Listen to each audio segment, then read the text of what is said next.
ស្ដែងក្មេងប្រុសអាយុ13ឆ្នាំម្នាក់របូតខ្លួនពីកៅអីអង្គុយធ្លាក់ពីឧបករណ៍លេងក្នុងសួនកម្សាន្តយ៉ាងរន្ធត់ក្មេងប្រុសវ័យ13ឆ្នាំម្នាក់នៅប្រទេសឥណ្ឌូនេស៊ីបានរងរបួសធ្ងន់ប្រេះស្រាំឆ្អឹងច្រើនកន្លែងក្រោយរូបគេជួបប្រទះគ្រោះថ្នាក់ពេលឡើងជិះឧបករណ៍មួយនៅសួនកម្សាន្តមួយកន្លែងទិដ្ឋភាពស្ដែងពេលកើតហេតុត្រូវបានថតជាប់ដោយកាមេរ៉ារបស់អ្នកទៅលេងម្នាក់នៅសួនកម្សាន្ត Jejempak នាក្រុងបាជាប្រទេសឥណ្ឌូនេស៊ីកាលពីថ្ងៃទី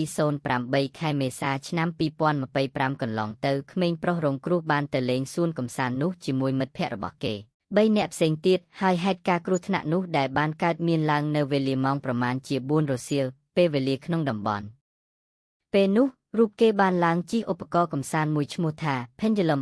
360 Ride ដោយឧបករណ៍ចាប់ផ្ដើមដំណើរការមិនបានប៉ុន្មានផងស្រាប់តែក្មេងប្រុសរងគ្រោះបានរបូតចេញពីកៅអីអង្គុយប្រឹងតោងណែងណោងលើអាកាសទាំងដែលឧបករណ៍នៅគ្រវីចុះឡើងធម្មតារហូតចុងក្រោយរូបគេបានធ្លាក់ចុះមកក្រោមក្នុងកម្ពស់ប្រមាណជា 1.5 ទៅ 2 ម៉ែត្រអ្នកឈរមើលហេតុការណ៍ជាច្រើននាំគ្នាស្រែកភ្លាត់សម្លេងដោយក្តីរន្ធត់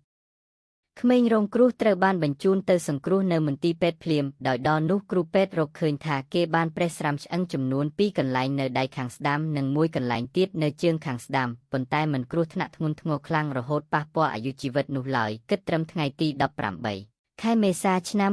2025កន្លងទៅតាមការបញ្ជាក់ពីប៉ូលីសក្រុងបាសបានឲ្យដឹងថាហេតុការណ៍គ្រោះថ្នាក់ខាងលើនៅកំពុងស្ថិតក្រោមការស៊ើបអង្កេតនៅឡើយខណៈសួនកម្សាន្តមួយនោះត្រូវបានប៉ូលីសផ្អាកដំណើរការជាបណ្ដោះអាសន្ន